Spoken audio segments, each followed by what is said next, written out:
Welcome back, everyone. So we're going to go and get a quick little recap for you guys real quick on the part 2 of this case. We basically had it solved last night, but we need a few other things to go and prove. Got to give an update as well on, as I did take a drive over there, and I took a look, and just a really quick look. I was in the car the whole time. I was not feeling very good, and still hacking. At that point, I was really hacking. So I didn't really want to get out, especially as there was people at the memorial. But we looked around for bullet holes, things like this. So I'll get you guys the rest of the update in a second. But so last night, just to kind of go over the notes real quick. This is about Noah Terry, 22-year-old street racer, really young guy and all this. So he was known to have lived around the Northeast 15th in Killingsworth area near that intersection.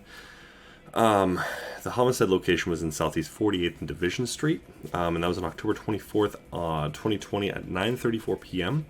That specific standard time, of course, since we're talking about the West Coast. And his cause of death was gunshot. Thing is, we heard multiple gunshots, and once I get into the update, we're going to go over this in a second. He was arrested twice recently, last year. May 5th, 2019, he was taken in for reckless driving, reckless endangerment, and disorderly conduct at the I-84 takeover. And then August 11th, 2019, he was arrested again for reckless driving, reckless endangerment, and disorderly conduct. This time, he was considered one of the organizers at this point. And so two guys were picked up, him and, Isaiah Brown, and they were picked up, I believe, around the... I do apologize for my cough. I got cough drops here, so I'll try to take care of this best I could. But Isaiah Brown and Noah Terry were both picked up same day. There were different areas. I believe they could have been the same area. I got to go back over it again at a later time just to make sure I'm refreshed, as I'm going to be talking to... I'm going to send an email to the detectives on the case tonight. We've basically got this thing solved. We've just got a few other details we need to go over, which I'm going to go and cover in just a second. He was arrested, and then Josiah Pittman was picked up 2 days later, I believe it was. And he had warrants out for him, and he's a career criminal, not a really big time career criminal, but I mean he's been in jail for quite a few times for a lot of theft, things like that. So, but we took some notes last night. So when we looked for local hospitals, since he was driven to a hospital, had to have been, since there was nothing right there he could have gone to, and it looks like it was most likely, I would actually, by this point I can actually say it was Providence in Northeast Gleason. There's no way he would have survived getting there if it wasn't there.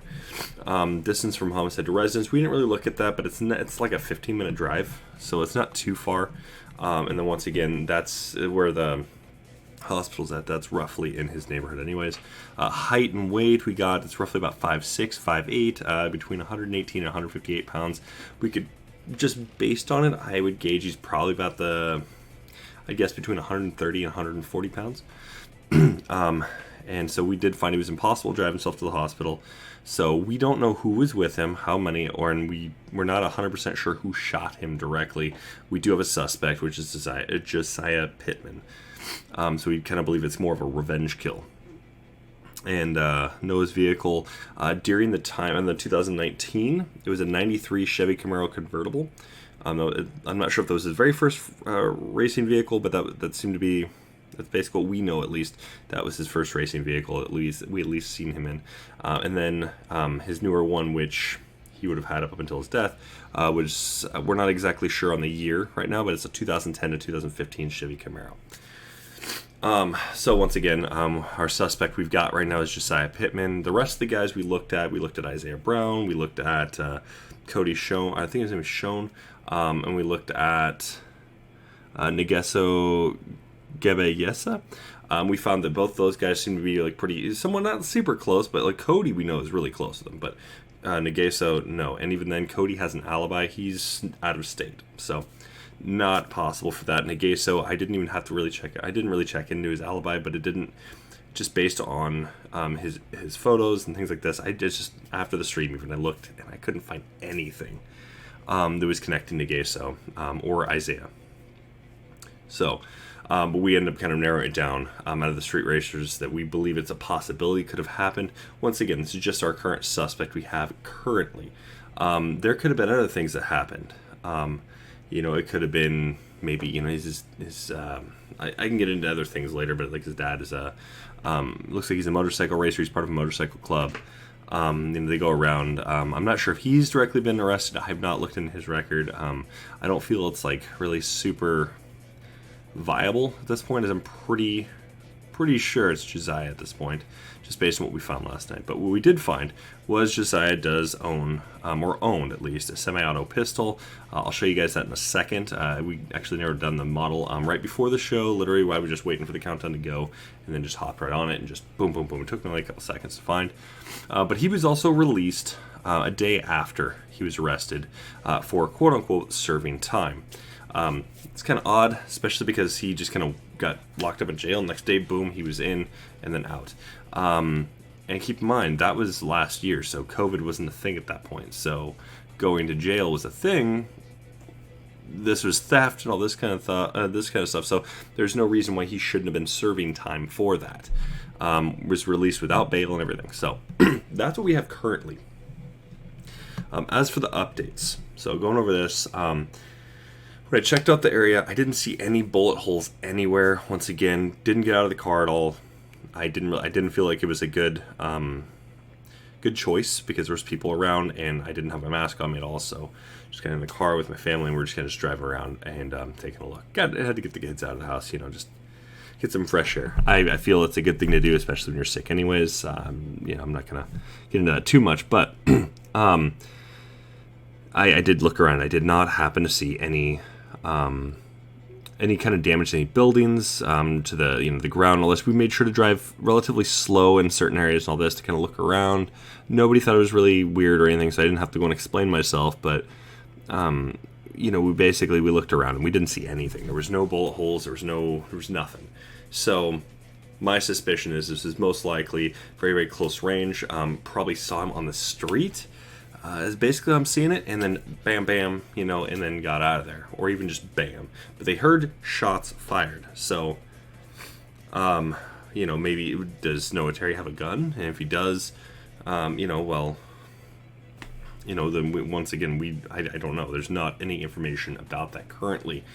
I am looking to see if there's anything else. I'm hoping to, be able to talk to the detectives. I know they're not going to really give any information up, but once again, I'm hoping to at least discuss it with them and kind of say this is kind of what my current theory is and what I believe happened.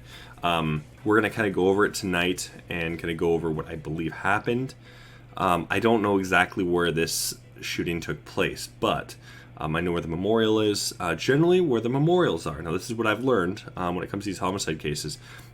That's generally where the body was, where basically where they found the blood, or basically where it happened.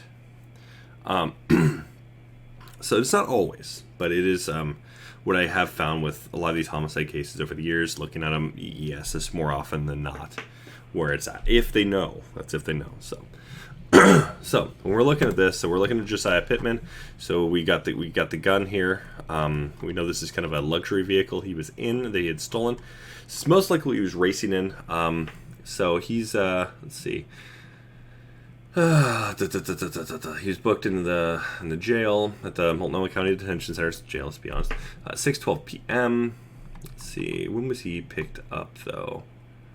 That was at 4:44 p.m. So it's boom, boom, boom. That was on 117th and Herald, southeast area, of course. Basically, they just saw his car there. It was basically his car that was like in the road, a bit of a hazardous manner. So it's kind of weird. Once again, this is not. This is in 2019. This is not 2020. So kind of odd that he was doing that. He was most likely just kind of rushed back in the area and then just kind of parked really quickly. It's probably what happened. But they did find this is a stolen vehicle. And they did find there was a Springfield Armory, a semi-auto pistol. So and it was loaded with ammo. So why does he need the gun? Well, who knows? But it was fully loaded. So assumed to be fully loaded. I'll put it that way.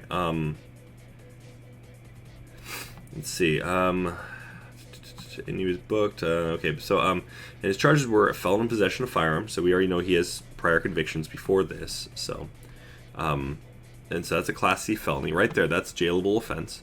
Possession of a loaded firearm in public, which once again, this you're only going to get hit if you don't have a license. He can't get a license, so boom, he gets hit with this one as well. Then unlawful possession of a firearm. All right here. Generally, what I've seen when people get this type of these charges, they're generally in jail more than overnight. You know, especially a felon in possession of a firearm. Once again, we don't know how long he'd been out. I have not gotten hold of his record yet. I do plan on it. You know, and I do plan on investigating his tattoos to see exactly what they mean. This 1998, I feel, is a crucial thing. We can look into that later. We can see what else, like who he's tied to. We can see maybe is there gang-related activity. Generally, tattoos are usually, like if you have a date on it, it's usually memorializing somebody's death.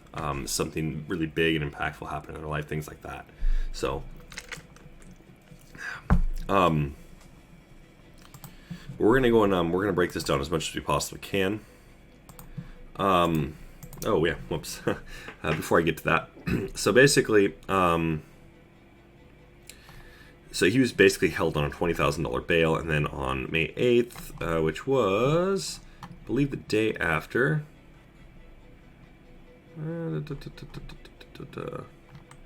Where was it?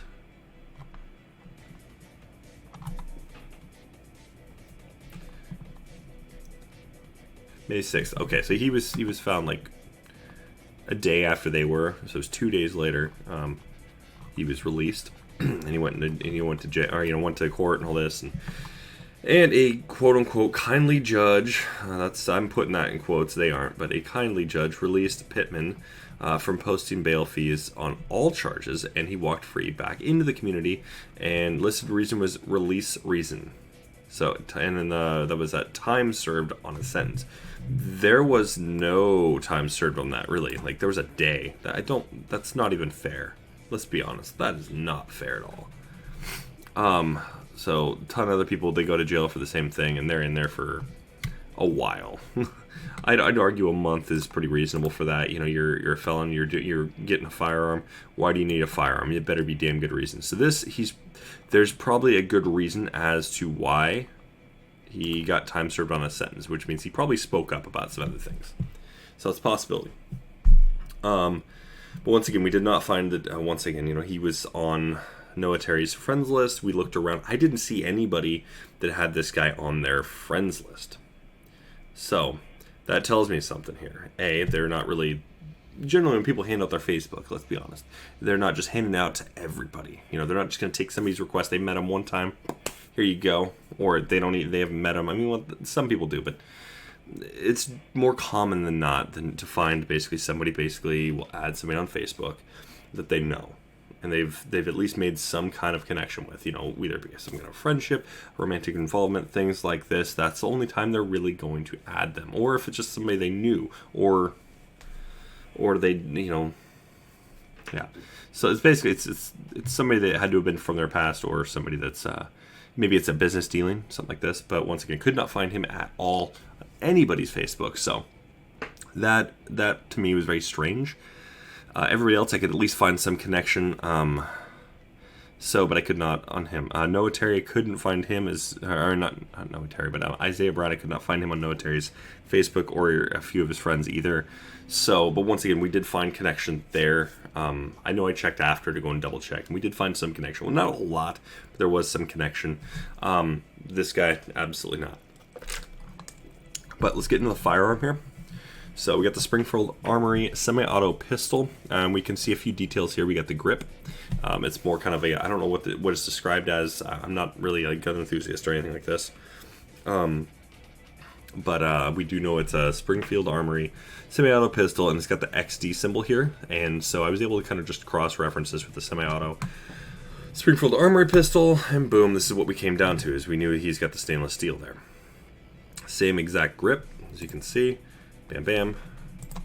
And we know that the clip is here. And once again, underneath it would say XD. Over here, we got XD. So this is the only part we're seeing on here. Well, kind of. You know, we got all the markings here, all of that goes to this. So we know this is what it is. This is a 9mm pistol. So, you know, a few things to note about a 9mm pistol. Let me bring this up. We look at the specs. I'm trying to go and find out where it is. So it's about, if we're just looking at standard price, $565 for it. It's a 7-round, 9-round, or 7 or 9-round extension. So if we're looking at it, this 1, 2, we can cross references. I can run it up in Photoshop. We can boom, boom, boom, boom, boom, boom. It looks like it's 3 here. That's what it would be. So it could be the 9-round.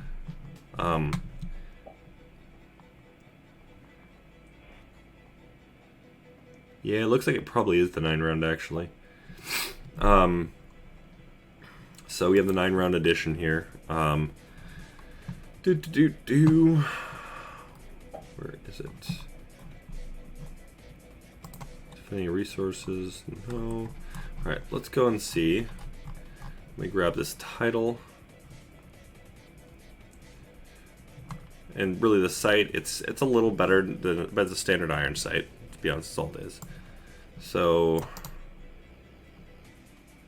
we're gonna go like this, and then we're gonna go and find actually we don't need that part.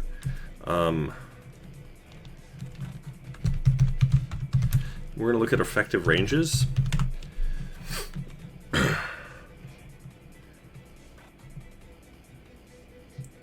Let's see.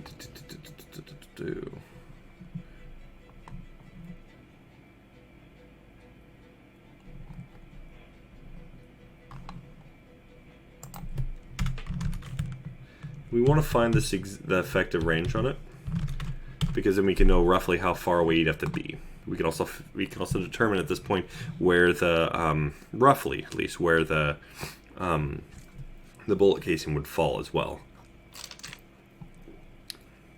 60-yard pocket pistol. That's basically what they're going to call it here. We'll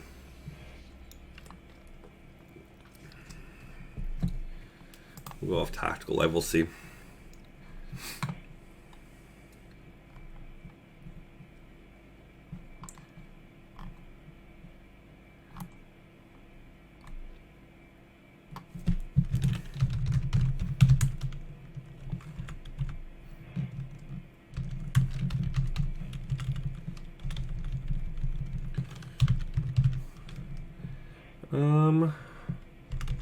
Okay, so we don't have anything on that from that, so we can't use that one. Let's see.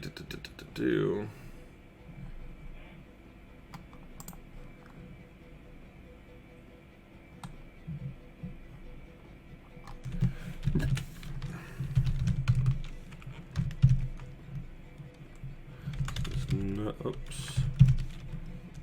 Nothing for the word effective.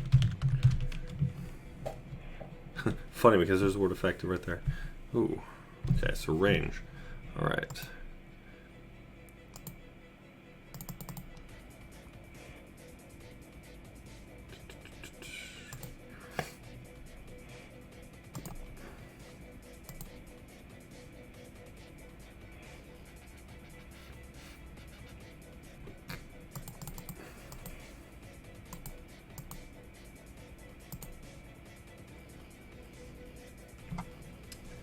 All right. Okay, that's just for warm up.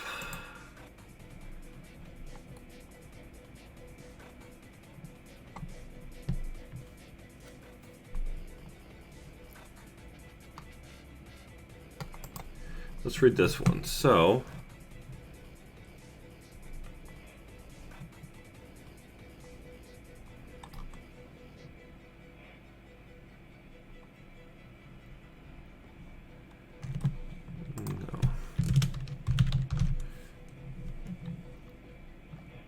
no. All right, so 9mm superior caliber for military and police, because it's powerful, easy to control, and has a maximum effective range of 50 meters, so it's 55 yards. Also has a maximum range of 1,800 meters, but good luck at hitting a target that far away unless you're shooting a shooting legend. This guy here. Yeah, so he would have had to been relatively close. We're looking at 50 meters. I mean, that's roughly about 150 feet. So if we're looking at 150 feet, let's go and bring up Google Maps.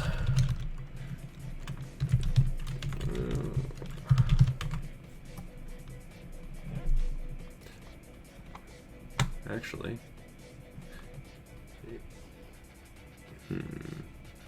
we'll go try this way.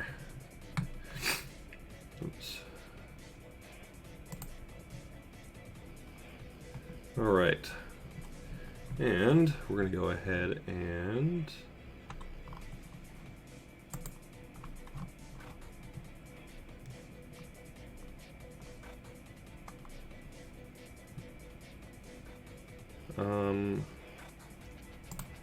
my places. We'll look at that. All right, maps. We'll create a map. Let's make this real quick. All right, southeast, 48th, and division. Bam. There we go. All right. So. The memorial is over here, so let's say 150 feet is about here.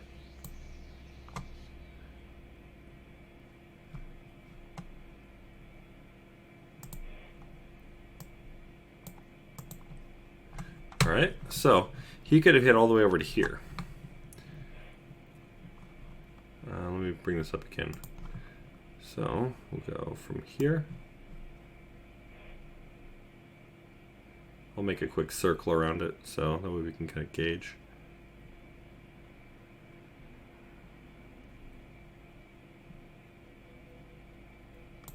So 150 feet.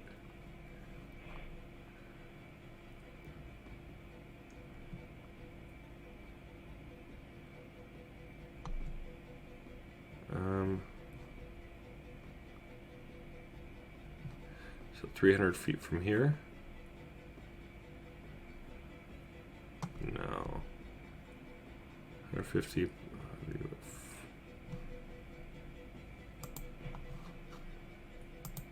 Okay. So do it this way then.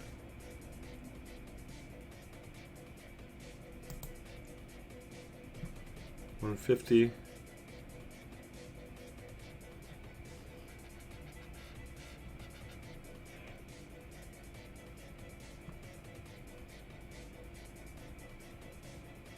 Oh, okay, so it would be 450.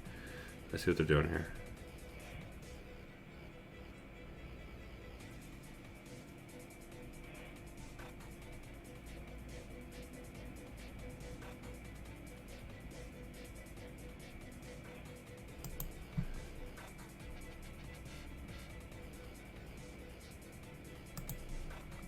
So that's 600 feet. So now all I got to do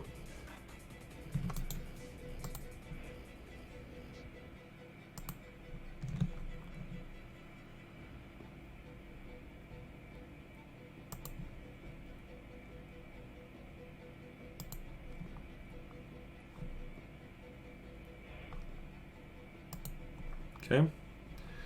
And we got, we'll just do this, that way we can kind of get a quick, oh, okay. Doesn't want to save it. But yeah, so basically, he could have been all the way like down to here-ish, I believe. And up to about this area. From, oh. Yeah, so I mean, we're looking, it's not too big of an area. When I looked at there, I didn't see any bullets anywhere, or any bullet holes. I didn't see anything like this. I looked, so he wouldn't even made it to 47th, essentially how this is right here.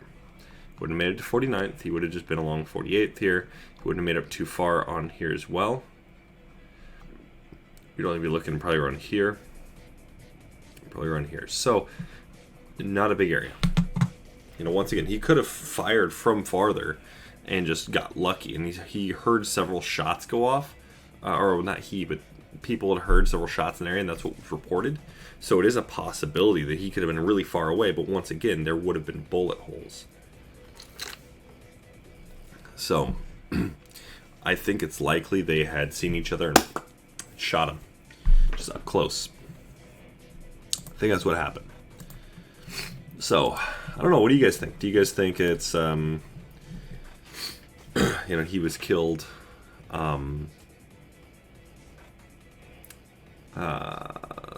from long distance? Do you think it was somebody else? What do you guys think? So far what I've got, I'm turning in. We're gonna go and we're gonna send a quick email, and then tomorrow morning I'm gonna give him a call. Is basically how we're going about with this. I'm gonna go and make some quick messages out to some people after I email the detectives on the case, and just to double check with people that maybe they know him or know of him. Maybe they know of what he's affiliated with, things like this. Maybe he's into some really bad shit stuff. You know, who knows? Who really knows? So that's what we have. And so next Saturday we'll have something else. Assuming nothing else bad happens that makes it so the stream can't go on. So I don't know if you guys are paying attention to kind of what's going on, like through social media between all these different groups and stuff. Once again, there's a lot of talk about some really heavy unrest. Once again, it's election week, so I'm expecting to see quite a few different. I'm just gonna call it as is. I think there's gonna be quite a few riots at least. Once again, could be worse. There's a lot of talk about that as well. Once again, if you guys are unfamiliar with kind of what's going on, I do post this on my Twitter. I do hear about it, so I will post and retweet and things like this about these things. Facebook, not as much. You know, this is especially because I'm more in contact with like my family and things like this. It's a lot more family friendly than my Facebook. I am going to be developing a Facebook page, so any fans as well, you guys can always hop on there as well. But that's where I'll be leaving all the case stuff, as I know, you know, it's very. I'm not just going to add anybody on my Facebook, you know, as a friend, as I don't necessarily know. That's why you guys don't see it up here as well. So,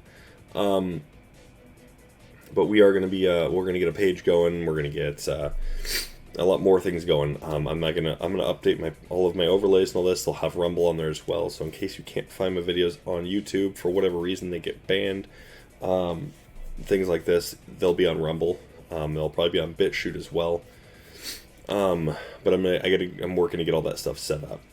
Once again, not feeling all that great right now, so haven't had a whole lot of energy to really handle that, and especially, you know, I work during the day and all this, so it's kind of hard to get around to it. But I digress. What we're getting at here, we're gonna go. I'll have a worksheet set up for next week. So when all of our investigations are going to start to have this type of layout. So they will have this. They'll have the little word pad here, so you guys will be able to follow along with all of our notes.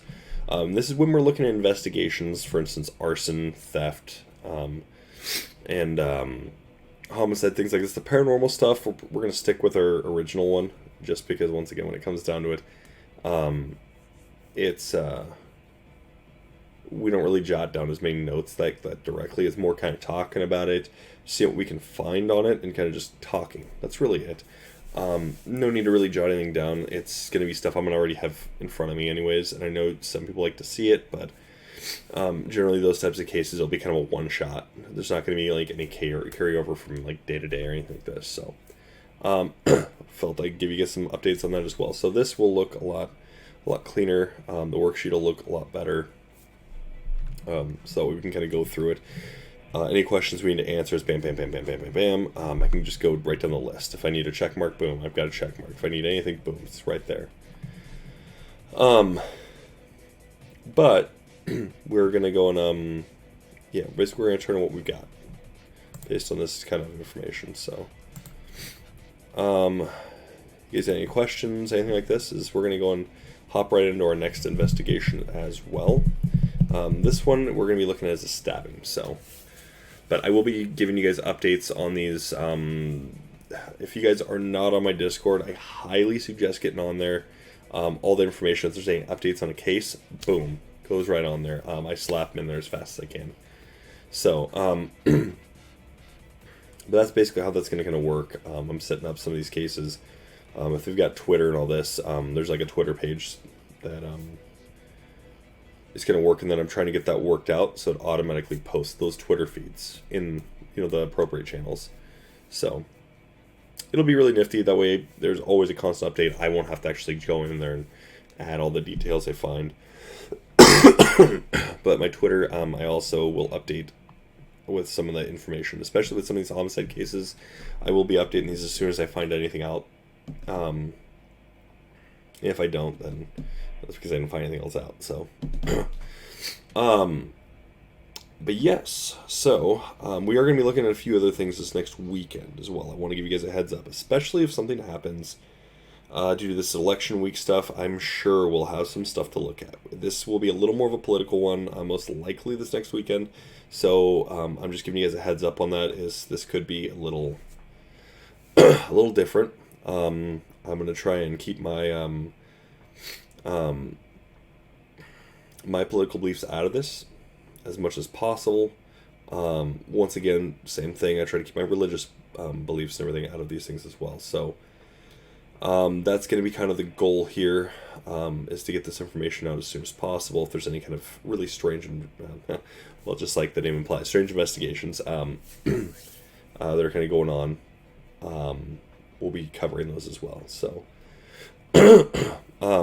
terrorism is one of them, so just throwing that out there. So Antifa, I'm on to you. But I digress on that. Yeah, but so if there's any new changes on this case personally, or not personally, but if there's any new specific things that change, say for instance, I'm wrong, and it isn't this Josiah Pittman, happens to be somebody else, I'll update as well. Once again, this is that's the whole goal. We want to keep people well informed, and we're trying to solve these things. And right now, this is basically how it seems. I'm pretty comfortable saying that this looks like Josiah Pittman. Not because he's a felon or anything like this, no. But once again, this guy was obviously he was released for some reason. They're not labeling it. It has to have been something like, yeah, he ratted, most likely. He could have been an informant. Could have been all sorts of things. Once again, informants, they commit a crime. They can still be arrested and actually locked away for something else. So keep that in mind. But this next case we're going to be looking at, see if I can find it. Oh, of course, that wasn't even covered. Oh. Where is it? We are looking for... Oh.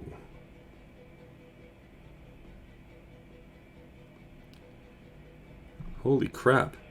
There's a lot of stuff that happened. Holy crap. Okay.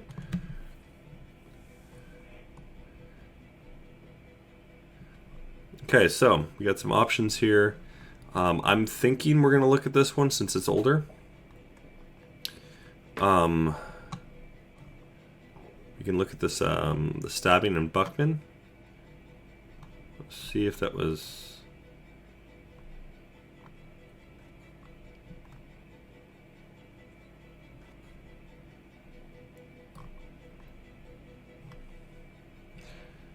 Yeah, let's see. We'll go and look... Yeah, we'll look at this one here. So we'll get into this one. This man did pass away. It's Matthew Choi. Let's see. Oh, they already have a description on the guy too.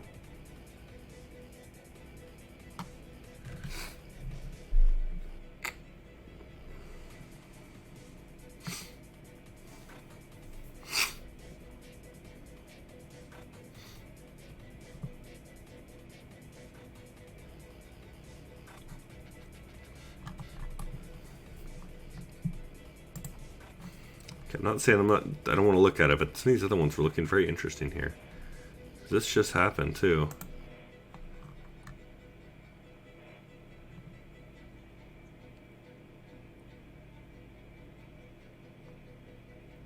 Interesting. 30. Oh my goodness. This is gang related here. It's the only way you get 30 gunshots. Gang relation right there.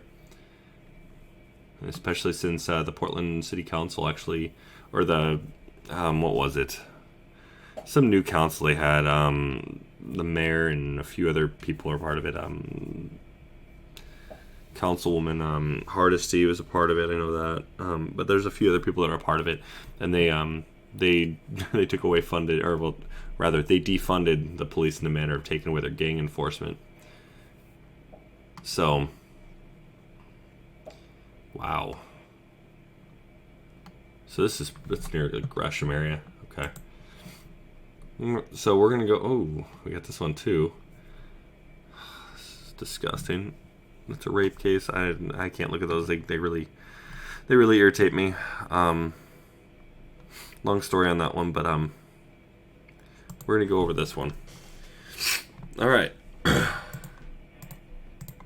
Damn. All right. Oh, damn it. All right. Hang on.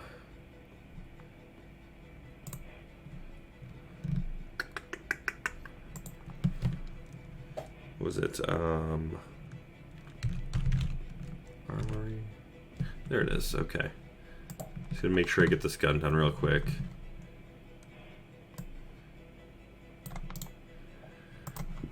On the notes.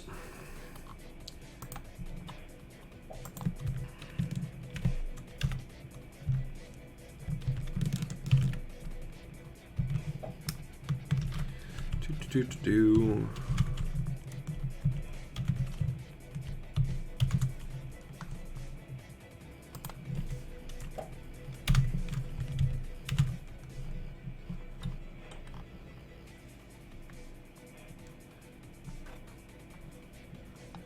Oh, it is a legit dash there. Oops.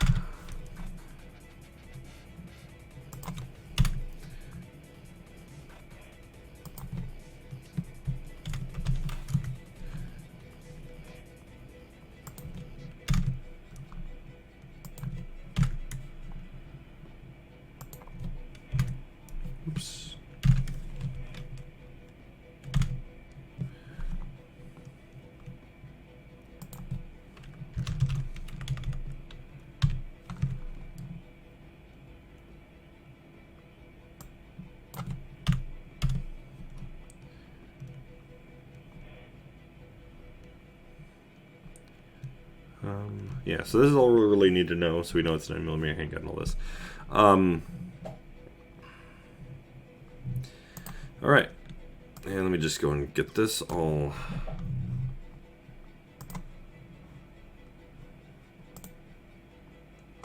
There. And so when I send the email, I'll actually have the worksheet completed most likely, so we're going to go save this, and we're going to go get a new. Alright, so we're looking at here, this is Matthew Choi.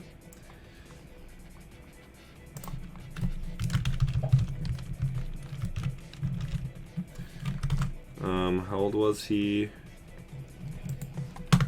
Oops. 33-year-old. Oh.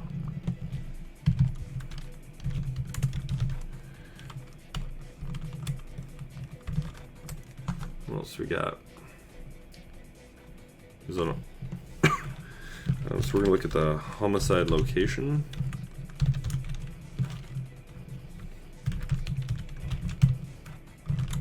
And that was 300 block Southeast 12th Avenue. Oops.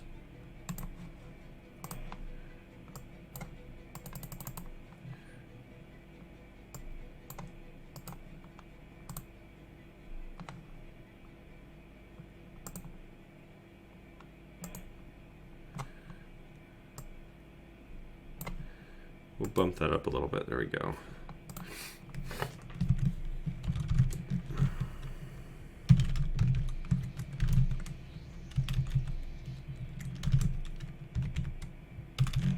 Southeast.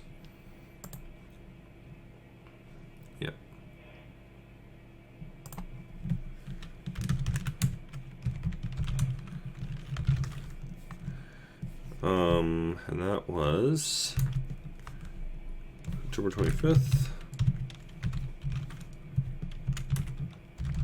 All right, and that was at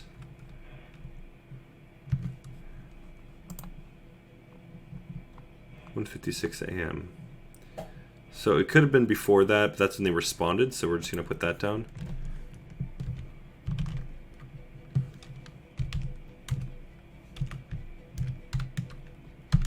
Alright.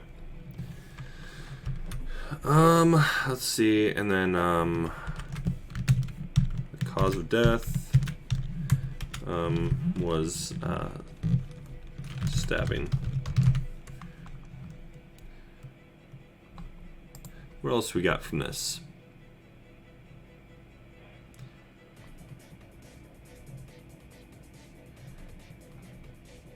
So these guys are also determining that 11th to 13th, they want to see any information. And we're looking at Ankeny to Southeast Stark, 12th Avenue. All right, so let's go ahead and we're going to go and do Google Maps.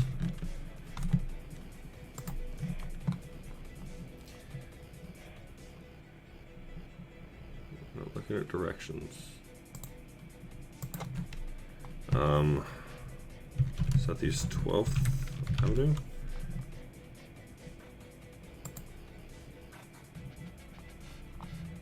We are looking for Ankeny, which is, I believe, right over here, actually.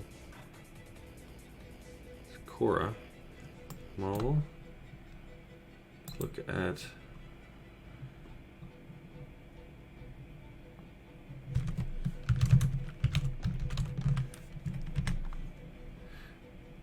all right. 12th and Ankeny. Okay. So we're looking between Ankeny and Stark. Should have been up.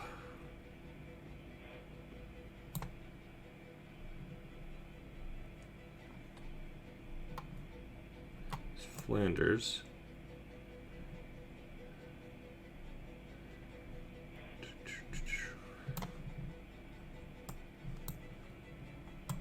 Stark will be up this way, I believe. Multnomah.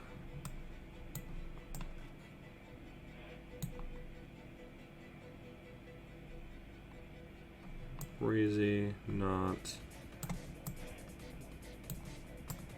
Fremont, there's no way it's above this. Yeah. Stark is down this way then. Alright, so Gleason. Stark should be like right over here.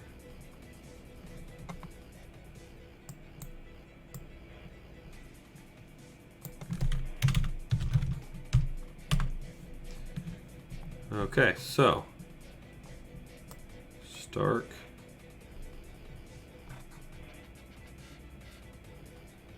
Ankeny. So we're not looking too far. And we're looking roughly in this area here. So, chances are, it's probably on Pine. Let's look.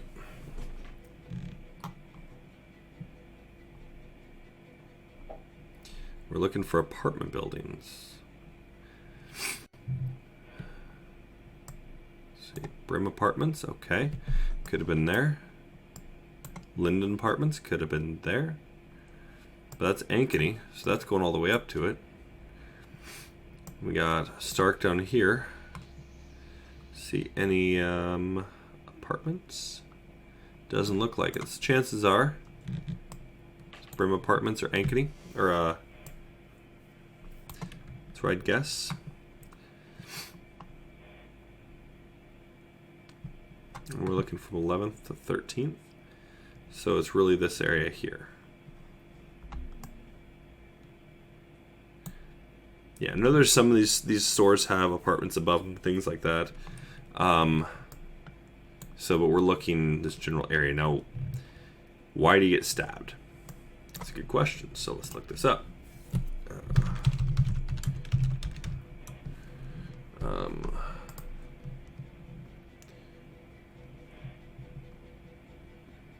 He was a business owner. Kimchi, okay. Let's take a look.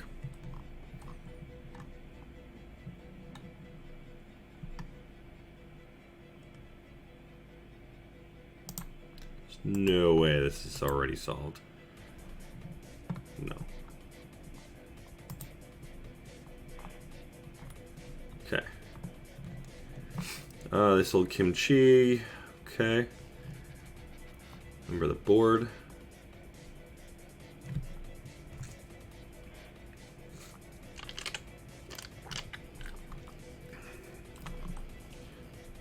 Really? Get out of your ad. Oh, it's such an annoying ad.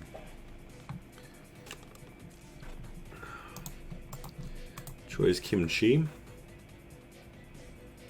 Okay, so they bottled it. It's basically what they did. So they made their kimchi and then they would sell it. Oh,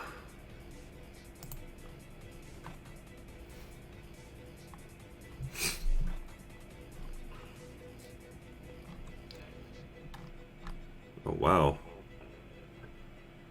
So he had just turned 33, too. Poor guy.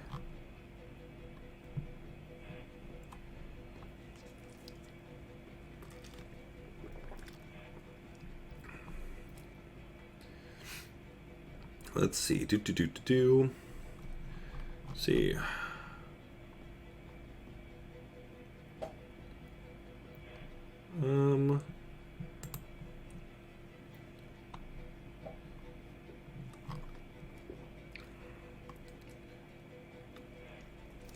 So it was the family that made it.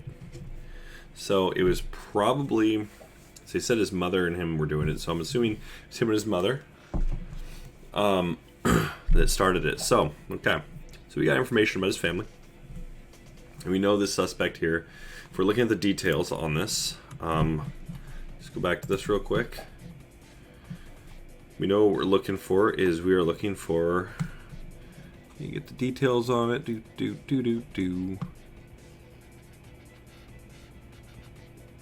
was in an apartment building where he resided.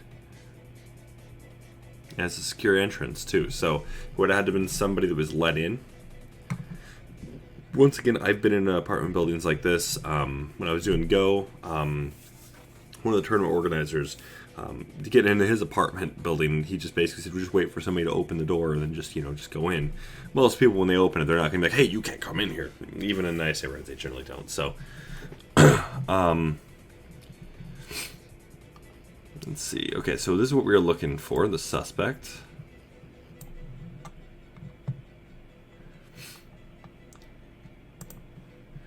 All right, so take our notes here.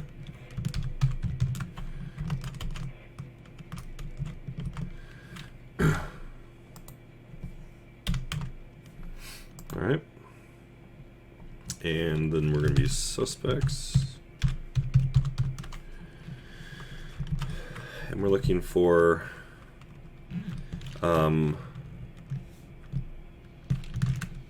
African American male, 5'8" to 5'11", medium build,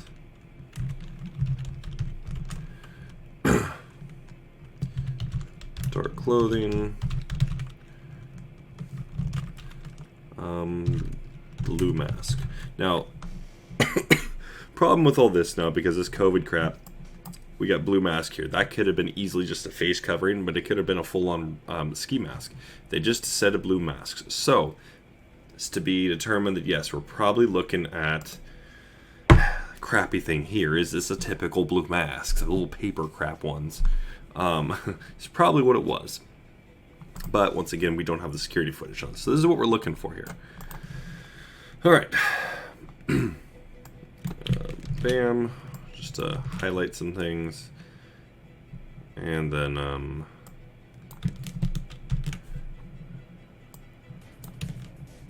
bam.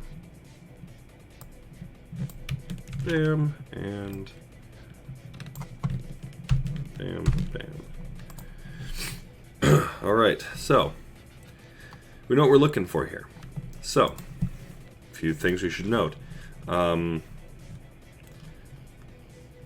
Secured building, so who let him in?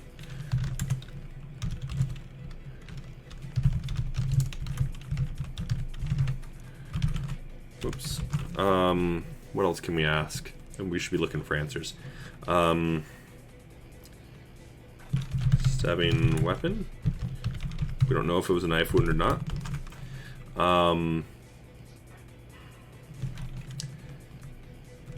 Which apartment building? We know it's a secured one, so most of those, I believe both those ones we looked at are secure. I will take a look though, and we'll just do that in a second. Let's see, what else are we looking at? So police are looking between 11th and 13th, Ankeny to Stark. So we noticed those apartment buildings, or were they? Well, they were up on Ankeny. So by checking that area there, that's where did he flee to? So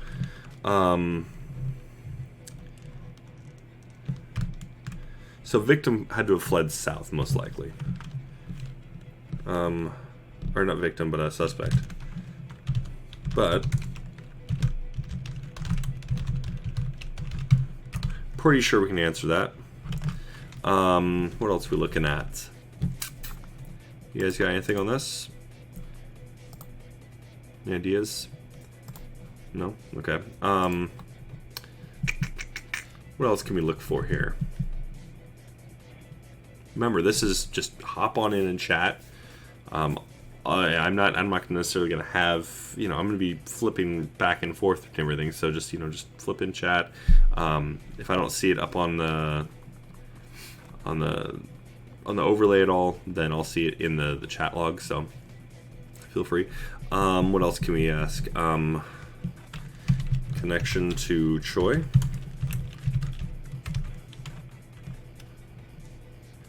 We'll say victim just to be on the same, on the nice side, more professional rather.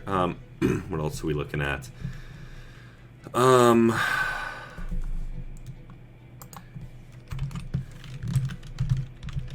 Suspect fleeing method. So that could be car, it could be by foot. Obviously, they looked really quickly. This was done in his apartment. So if we go over that again, let's see. The early hours of. Okay. So this would have probably been like like hanging out late at night or something like this. Most likely leaving things as just ganked. But once again, I'm assuming that means if this was called in like this, chances are, either he called it himself after he was stabbed, but once again, I believe medical people were there first as well. So,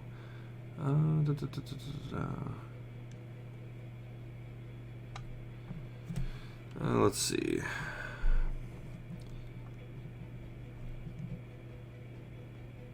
I'm trying to see where it says that. Officers arrived followed by medical personnel who tended to the victim, who died later. So, he could have easily called. I've been stabbed, this kind of thing. They didn't give off this guy's name. So, either he didn't know him, based on this is what we can kind of just jump to. Either he didn't know him, or he did not make the call. And who made the call either did not see who stabbed him, or if they did see who stabbed them, did not know them. So this is basically showing chances are they did not know him. So, or at least that, it could have been just somebody. It could have just been like just a mistaken identity. It could have been all sorts of different things. Chances are, usually when you go at somebody with to go stab them with something, you're generally, them. Or if you don't know them, there's something you're doing. Like it could have been a hit, which once again doesn't look like there would have been a hit on him. We're going to take a look. But it does look he had good standing with people. So I would assume probably not. Could we argue that it could have just been a rival business? Maybe, but once again, this is makes it more personal. Now, taking a knife to somebody, that's generally going to be more of a personal type of thing. So, why they don't have a name for this guy, that's really odd in that case, though. I mean, it's not to say that this couldn't just be some homeless guy and just wanted to kill somebody. He was just, like, screwed up mentally. Who knows? Who knows? But this basically tells us, chances are, did not know him. So we can write that in our notes.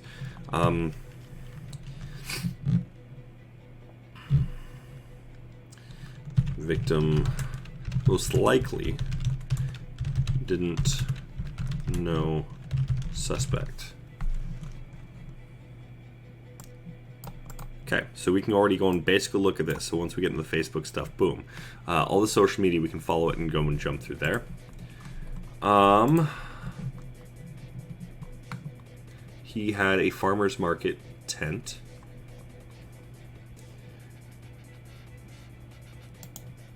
Take a look. We're going to take a look at all these links real quick.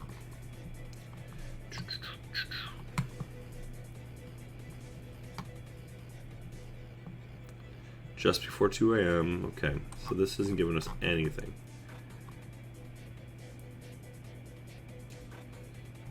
Okay. So we don't got anything from that one.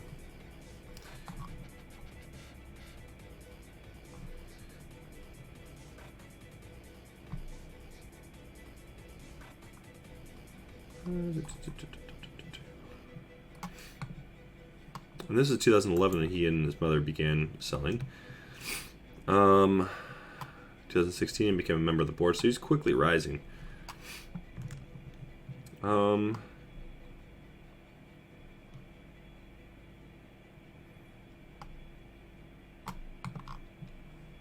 Okay. So that's giving us nothing right now. Let's take a look again.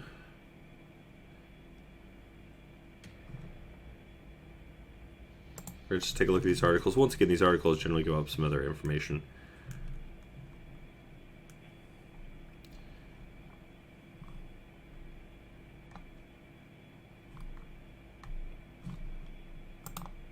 The 25th, I could have sworn it was a Saturday. Oh, it was a Sunday, okay. Let's take a look.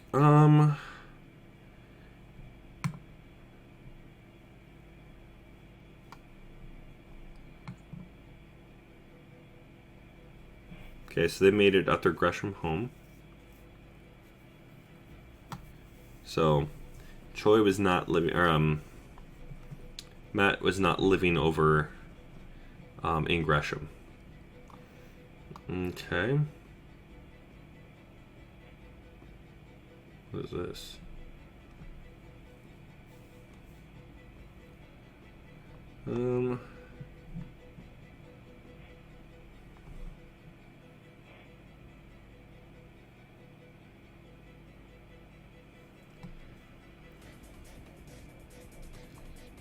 Let's see.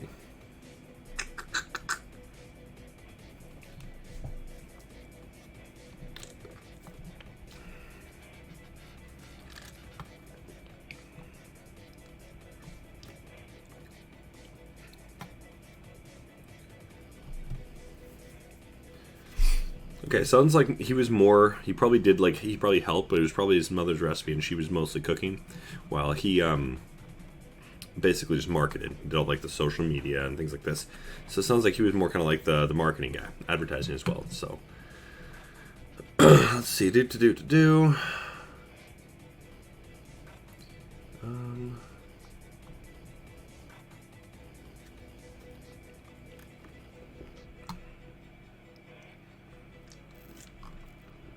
Let's see, not seeing much here. Okay, he liked hip-hop and video games.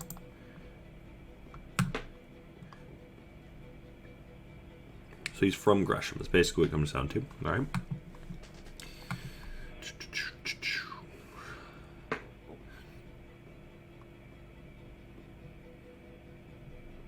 All right.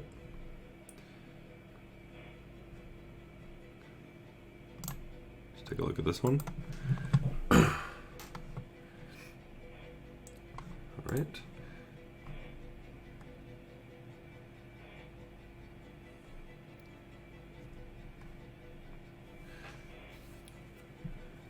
That's exactly the same clothes he's wearing in this one here, looks like. Oh, except for the shirt. Same hoodie it looks like, though. Similar. Alright.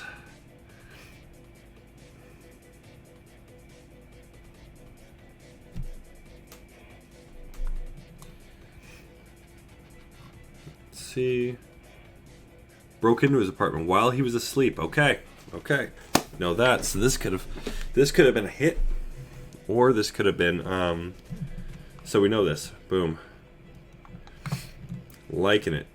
So, well, that sounds really screwed up, but we got some details here. So we know he was stabbed in his sleep, or while he was asleep. He was broken into his home. Okay.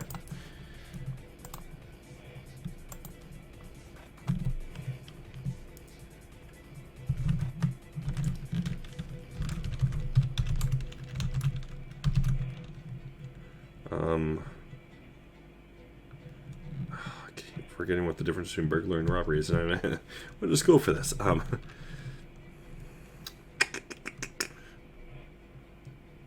believe it's burglary. Yes, that's instead of a building.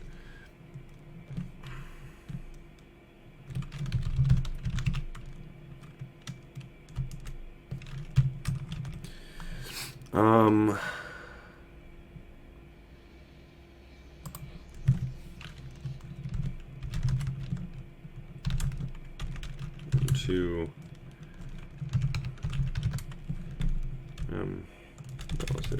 suspect broke into apartment and stabbed victim in their sleep. Okay, something there. Let's take a look at the GoFundMe page. Maybe there's some details there. So some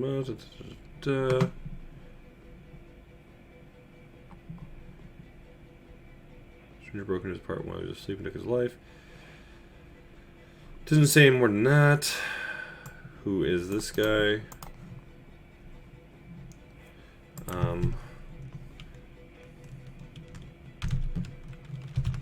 Portland.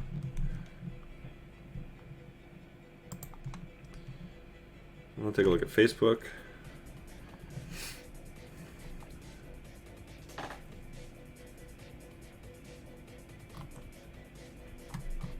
Okay, let's go look up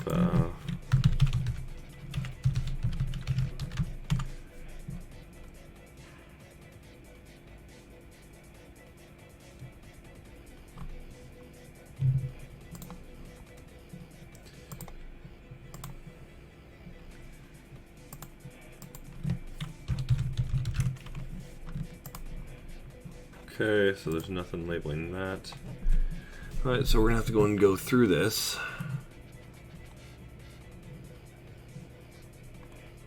He would have had a Facebook most likely.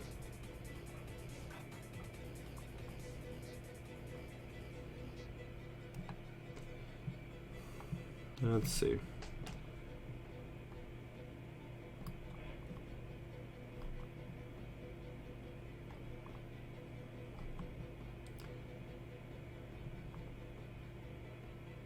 Where's Leland High School?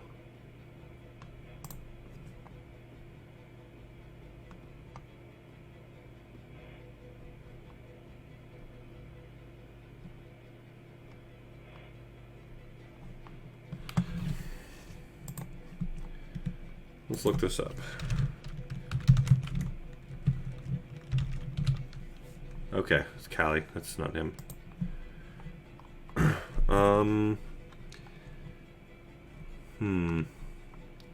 There's a lot of Callie here. There's Washington. Oh, nope, not Washington, really.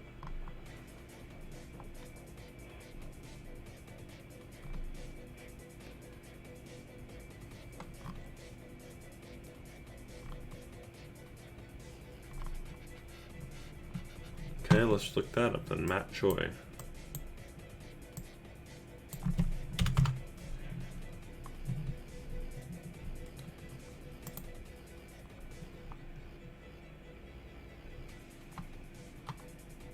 Oh, no, hold up.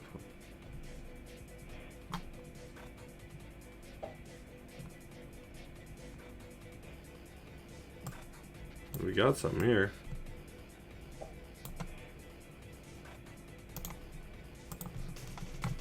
This is where he had his business at. All right.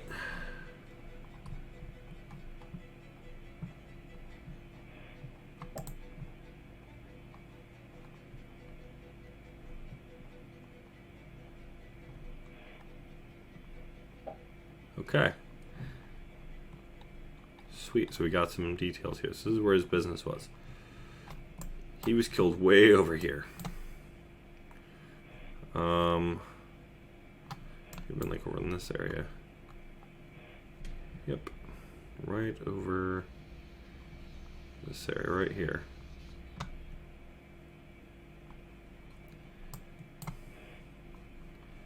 So this is where he was killed at. Place that there.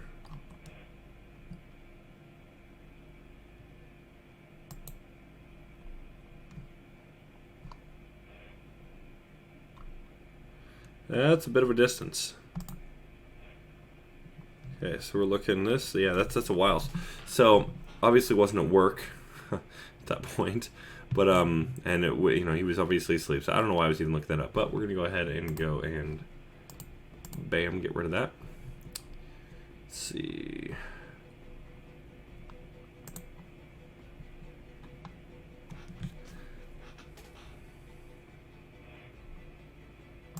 Has residence on edge, okay.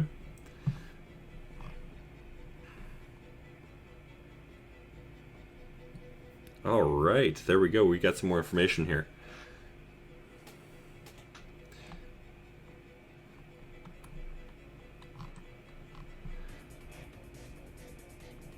Want to leave, and at this point, since they're refusing to waive the termination fee, I can't leave. I'm stuck in this building where someone died and I don't feel safe. I haven't slept in 3 days. Definitely locking my doors like crazy right now. I don't even step outside without someone with me. It's an extremely sad situation. They don't want to be identified. Interesting.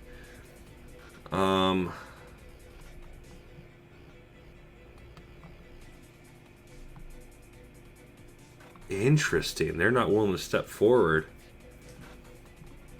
That's suspicious to some degree, which means A, they either knew him, knew the killer, which means he didn't necessarily break in. He knew, or he knew somebody was in there. All right. So we're gonna write that down. It's a possibility.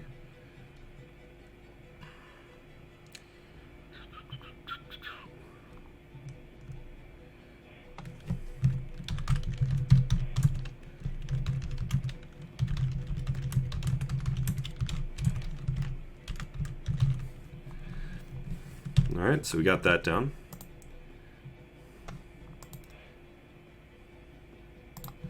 All right, so what else we got here?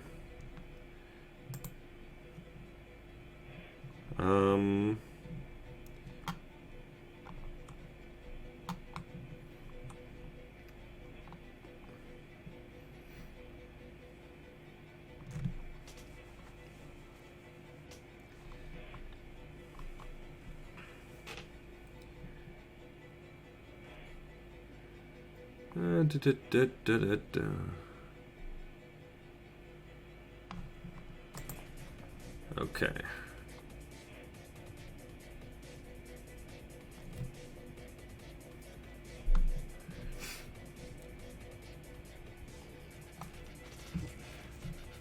Oh, boom. Called it.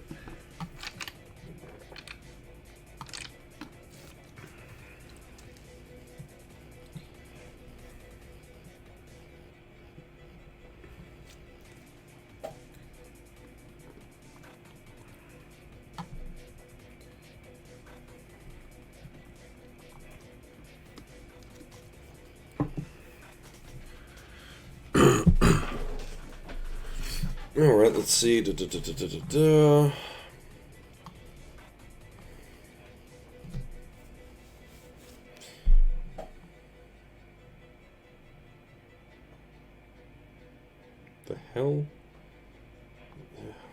Okay.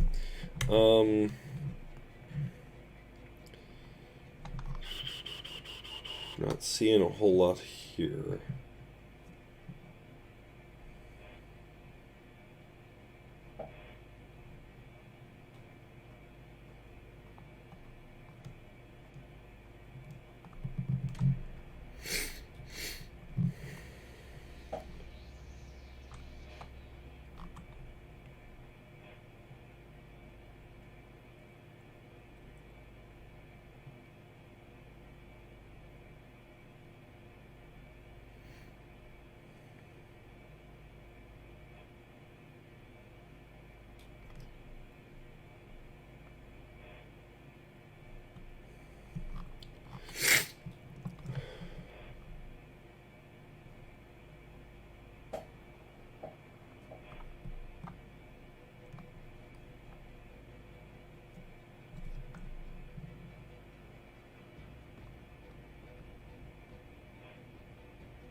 Interesting. All right.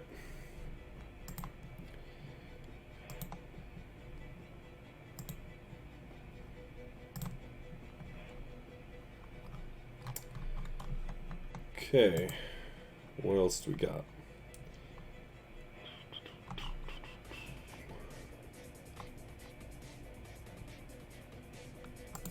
We've already seen this one? No.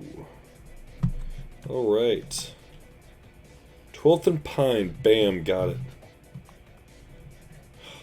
Sweet, I just called that crap. 12th and Pine at the intersection, which means this apartment is probably here. So, let's check it out.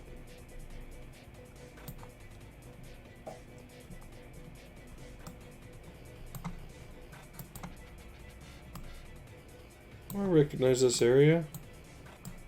My buddy used to work over here. There's the apartments. 12th and Pine. Boom. At the intersection. Okay. Let's take a look. See where these entrances are. There's boom. One there. Not there. There's one on the side. Okay. So we're going to do a few other things here. We'll be looking at this as well. There's another entrance over here, but that could be to something else.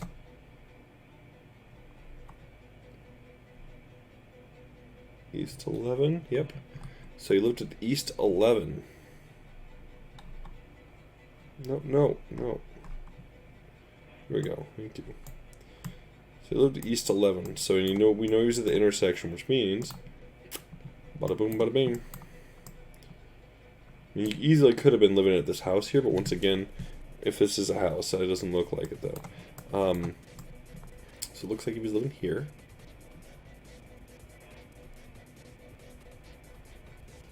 Maybe, oh, my friend didn't work there, never mind. So, he had to either come in from here, or wait a second. Did I see that correctly? I did. Those are windows, so no, they've only got two entrances.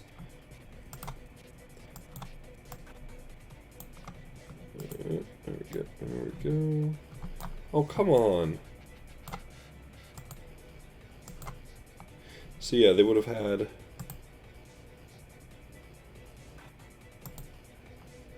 No. Damn it. They did mention garages. Okay, so boom, boom, boom. Okay, so he could have been... He could have been any one of these. This entire building. Okay, so this is a half a block. Looks like.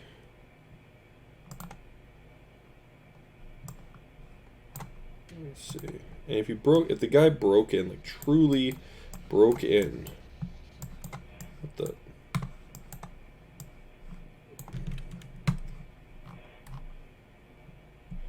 Where is this?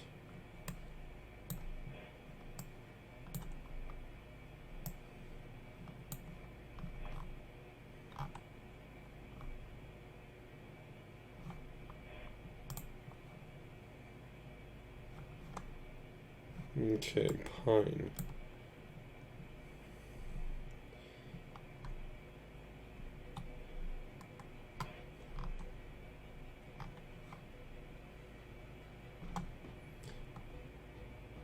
Come on, what street is this?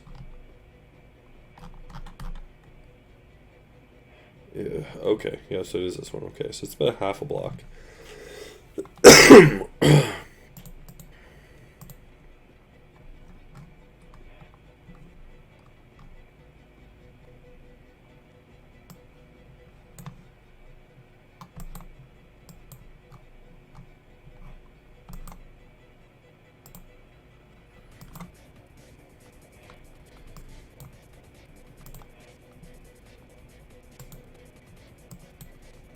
Oh, interesting. An old image here. Oh, that's why it was looking all trippy. Okay. Weird. Weird. Alright. So, what we got here? Now, if somebody like broke into his apartment, could easily went and looked. I might have to go and look. I see there's almost an inevitability here. Just to see. So it's very, very possible if he was on the first floor. You can see this is obviously somebody's house right here. So I wouldn't want to be on the first floor, but you also know this is people walking up over in this area, looks like. These are stairs. Let's go over this way a little bit. Yeah, this looks like it was people's homes right here. Yep. These are homes. These are living quarters, alright. So living quarters. So what was this place called again? East 11. Alright.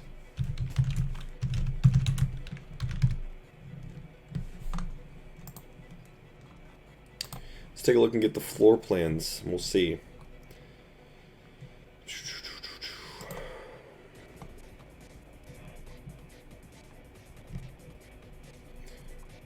Oh, there's studios only. Okay. So, that makes this easy.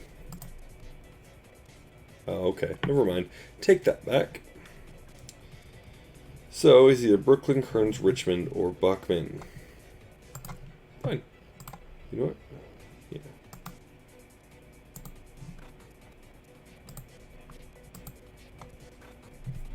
So, with one bedroom. They are rather spendy, I gotta be honest. This looks pretty affordable. What's this?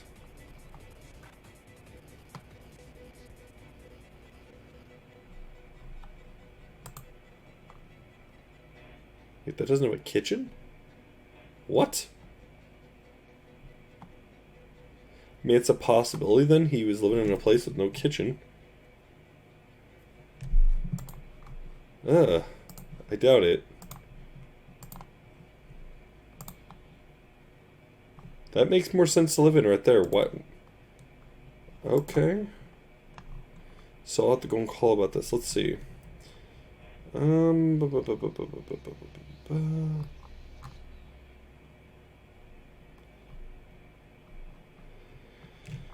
Okay. So these are really small apartments. And I mean, I could technically, if I really wanted to, as we know, we're going to get a window here. So guaranteed window apartments every time. He was probably living in this type, I would assume. So, we know that he's probably living in this one. So we're probably living in a Brooklyn. But let's take a look again. He could have lived in more of the bedroom. We know we're going to get 2 windows here, and these are going to be like interiors. So not coming in this way. You don't get a washer and dryer, so you'd have to use, I don't know, I guess you would. Washer and dryer right here. Okay. Or combination. Living room, no kitchen though. Okay. Doubt it. This guy, I mean, he's a foodie, so he's gonna have to have a kitchen. That's guaranteed. There's no way a foodie wouldn't be in a place without a kitchen. So this is weird.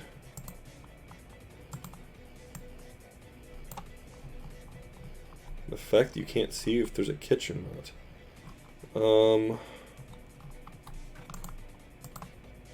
Really weird. No, I know what that is. So he was probably living in, looks like the Brooklyn is the way to go. So you at least get your kitchen. The living room, kitchen is all that right there.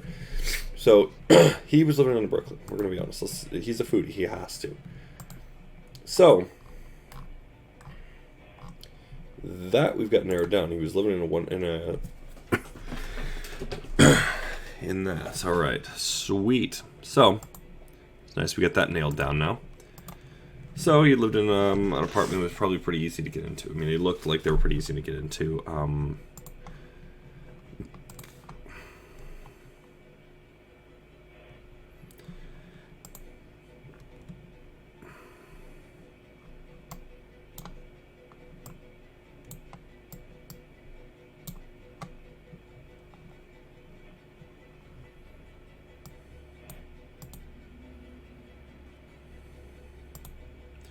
There we go.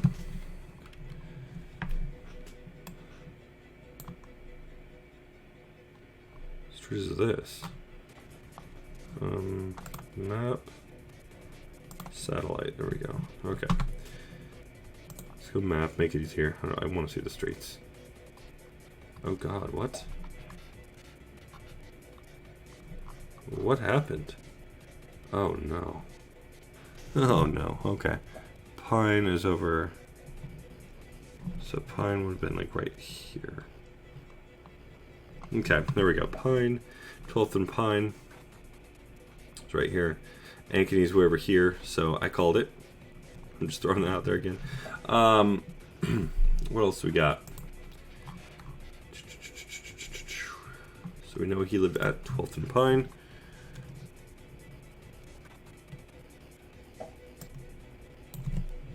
Oops.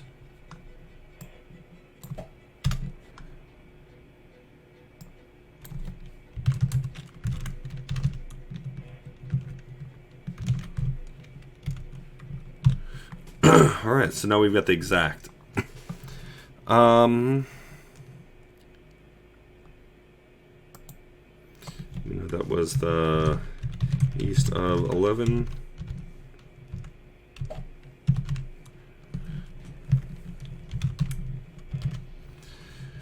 All right, and so now they want to know Ankeny to Stark. So, by looking at this,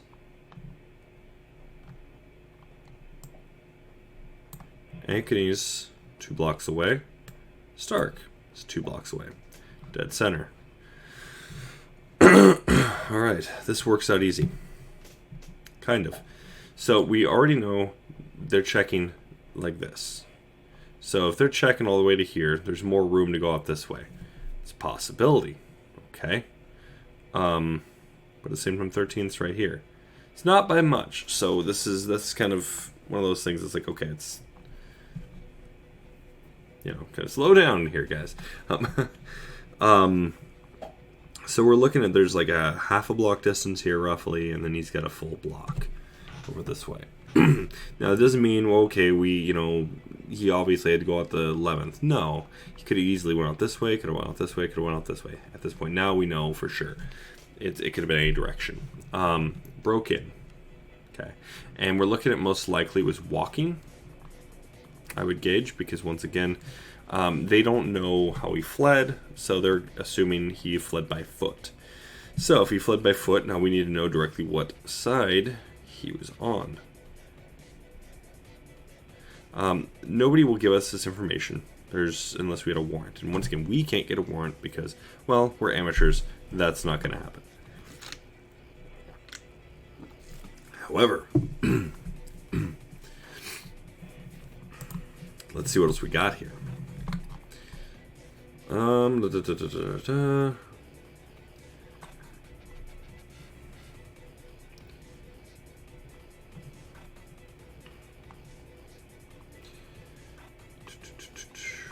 Nope.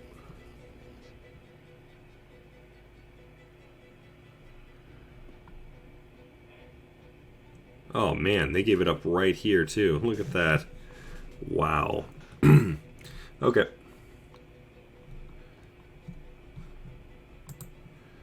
Go ahead and see if we can find anything else.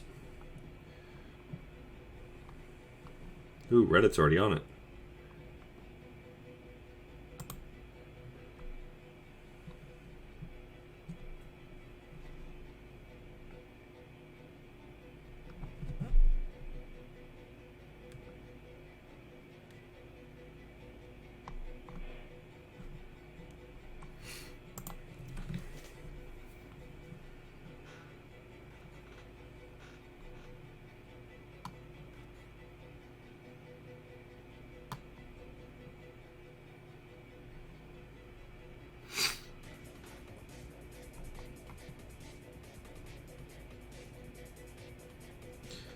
Yeah, so people are already seeing the same thing.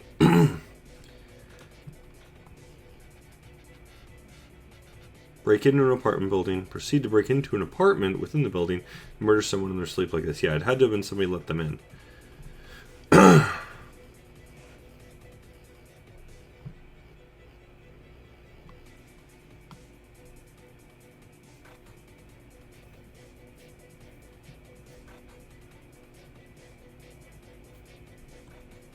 Chances are this guy's wrong. It's probably not random.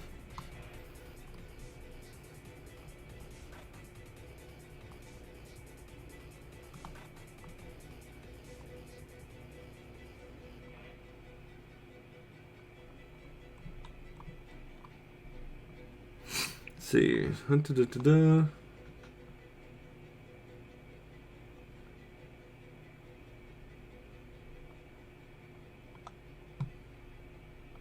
Okay, so first floor. All right. It was a birthday party, okay?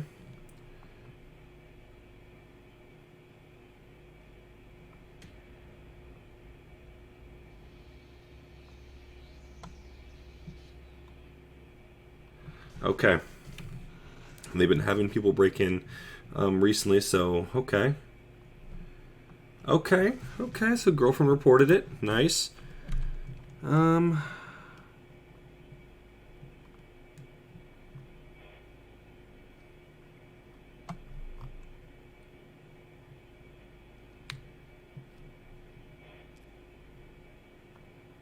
gonna go like this as I'm having trouble already. What's this one? It's most likely a knife.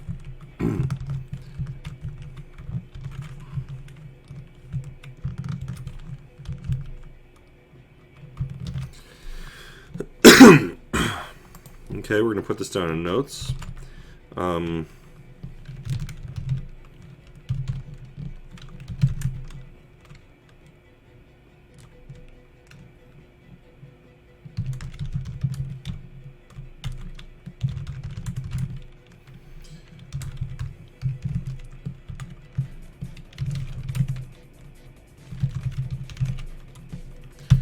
Okay.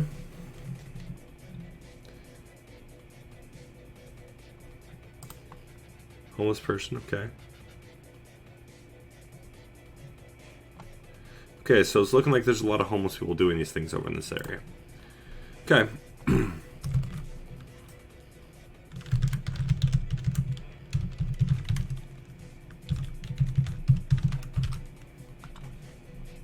Okay, so now we have some other questions here. Oops. Is it a homeless person that did this?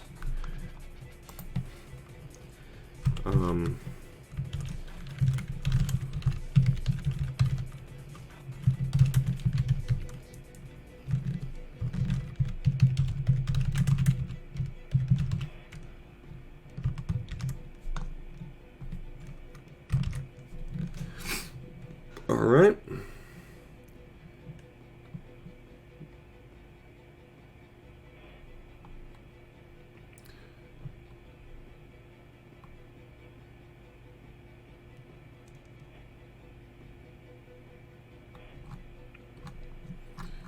Okay. So what else do we got here?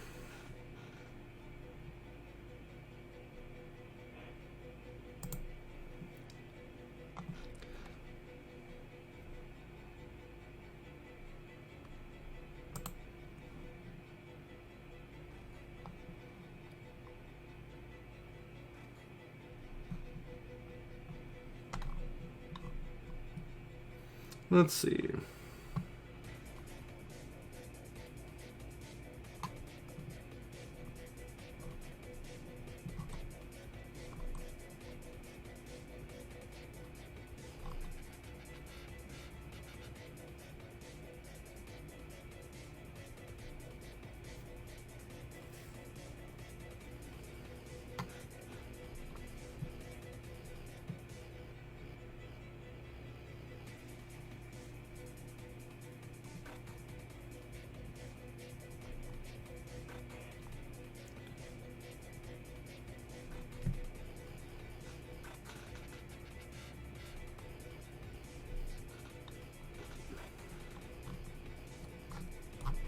Is there anything else on this? There's not. Okay. Okay, there's nothing there.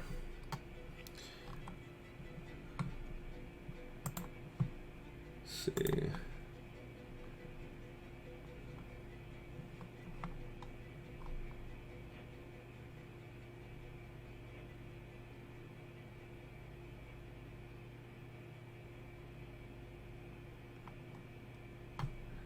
Take a look again, see if there's anything.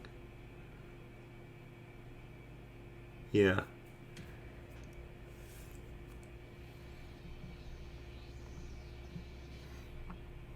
Yep.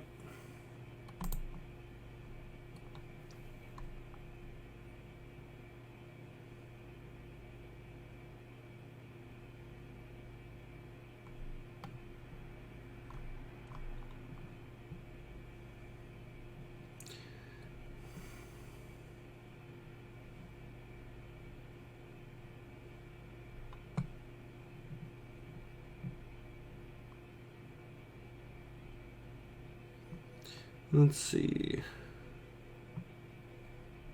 That's true. Okay. No, I'm not trying to sign in. All right, let's see. Is there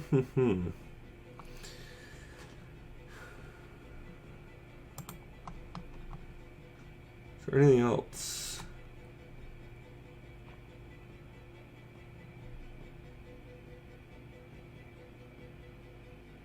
Oh, wow.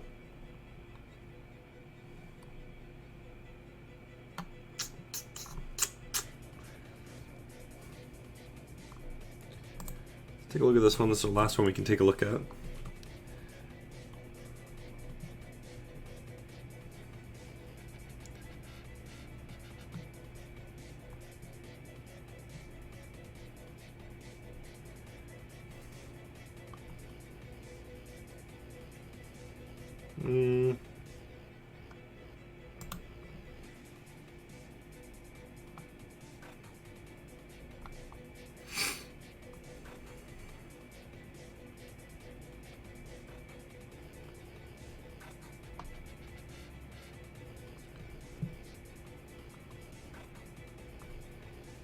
See.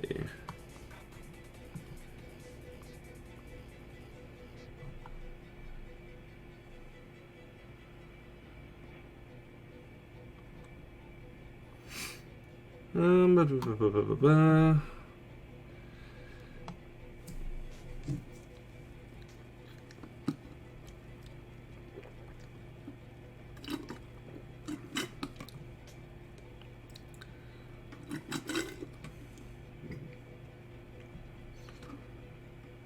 Okay, so this Matt guy seems like he was a really, really, like, respectable figure in the community.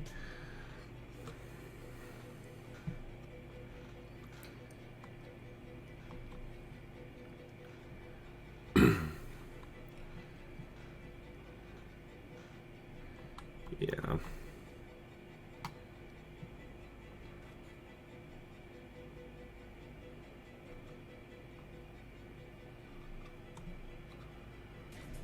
Well, let's go and follow this thread and see what else they've got here.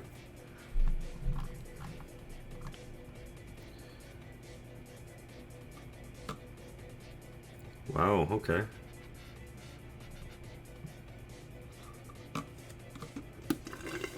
Okay. Alright, so it's looking more and more like it's just a home invasion gone wrong. So, I mean, really, end of the day, I mean, what could this mean exactly? So, okay, so this could just be some homeless guy. And, I mean, based on the direction they're going, sounds like it. They even believe it's most likely a homeless person, so.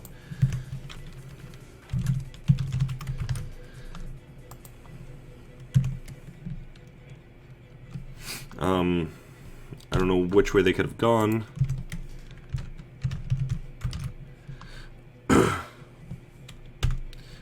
We're going to just put that as a question mark because I'm still not sure.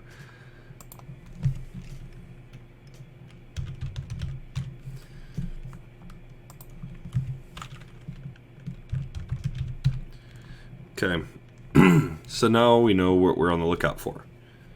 Medium build, dark clothing, blue mask. Okay, so he's probably most likely a homeless guy. Lives in that area, about 5'8" to 5'11". So, I mean, could I just sit there and just, you know, measure and tape? Yes, I easily could, and just go by. You know, measure the markings and just take pictures at these times. But I don't have that kind of time. So, I think this is basically pretty likely. I'm going to look into this a little bit further, and we'll post more on the Discord. If I find anything new, once again, it'll go on to, once the Facebook page is put up, we'll put it on there. Once on, you know, these types of things will be posted around.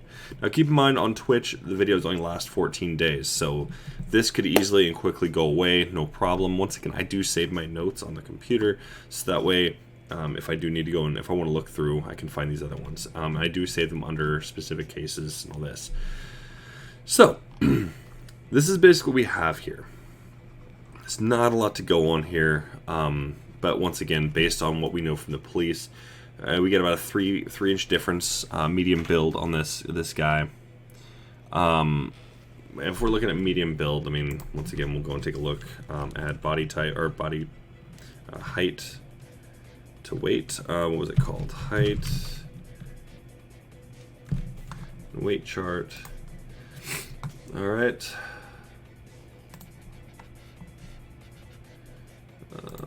We're just going to look at the ideal weight. So, we're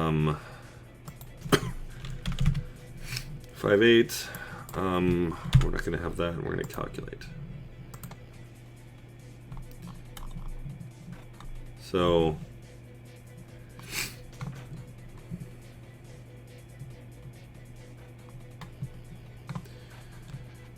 when we're looking at this, medium build, we can pretty much guarantee go over the medium bone if it's on if the person's on drugs. It could be small bone, just a little heavier. That's for women, okay. So we're looking in this range here.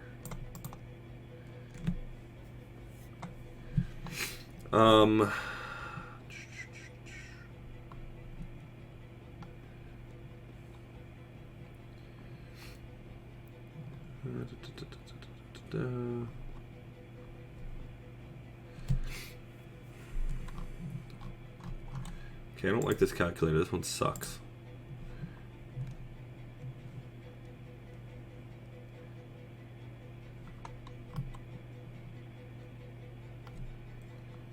We're gonna go with this one. Oops. We're not looking for BMI. It's a BMI calculator, okay.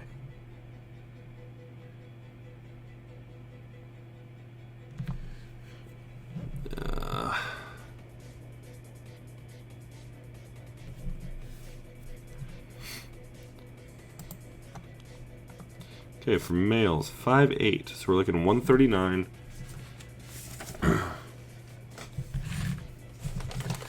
So we're writing this down. So we're looking at like 139 to 189. Okay.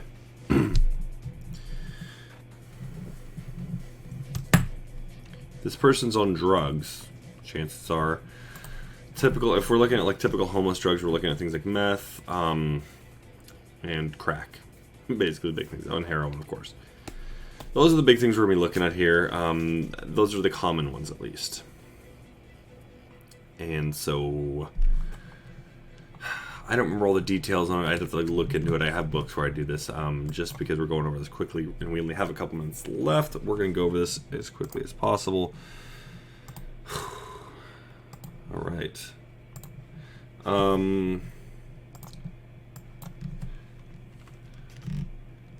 Does meth weaken bones?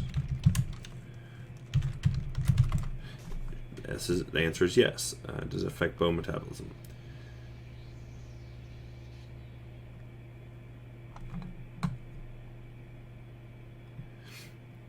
All right. Osteomyelitis, which is probably very common with homeless people.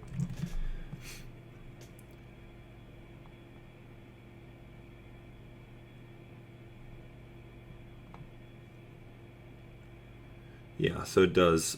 Drug and alcohol abuse can. So they could be drunk, which once again is pretty common as well.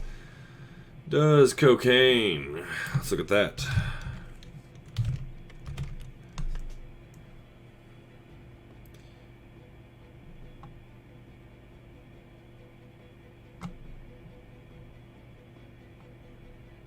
I am not seeing skeletal.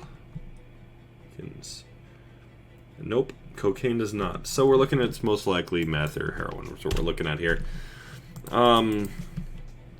So that's basically what we're looking at here. So we basically know we're looking for a homeless person, most likely. Even then, we're looking right across the street. Boom, like people in Reddit mentioned, we got the church here, which is really scummy. Chances are it was probably somebody living over in this area, or they probably were over at the park. Let's go look at satellite view.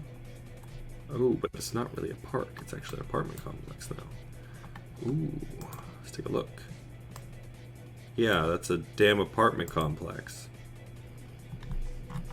Damn it. Okay. Yeah, it's a community garden area. Yeah, this is... Yeah, when you know you see these things, yeah, those are not nice things. To see, those things are smelly as hell.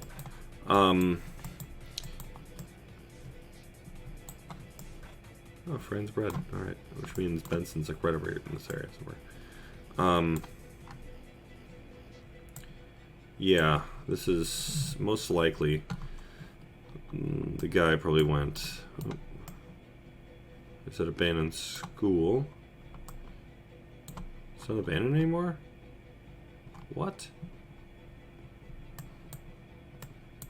Oh, it's a food cart area. Let's see.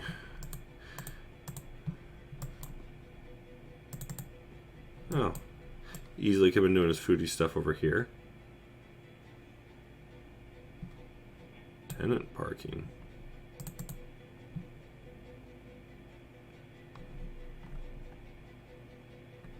Oh, they transformed the school.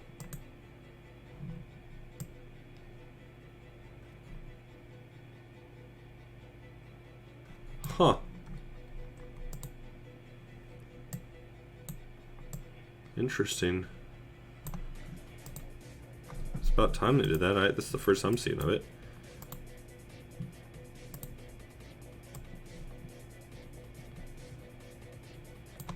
Wow.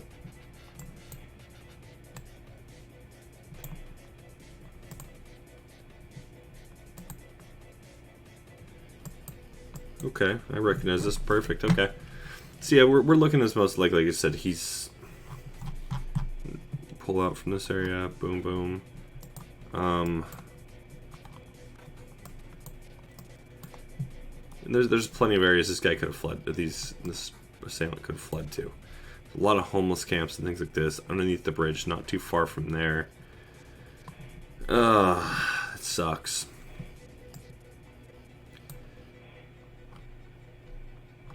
Let's see, we can see that. Oh, this is nice. I like this 3D view here.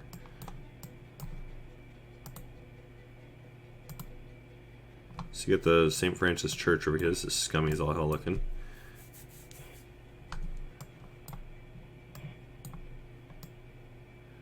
Yeah.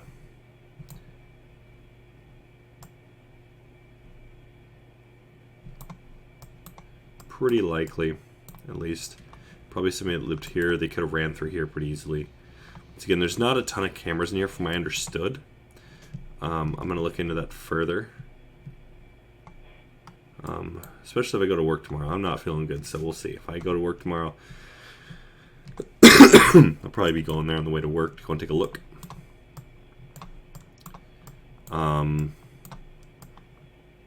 But if not, then no. Especially since I live in this area, I don't, well, not this area per se, but I live in the Oregon area. I don't, you know, I'm leery about election anyways. I'm a little freaked out by it at this point. So, oh wow, downtown looks pretty awesome.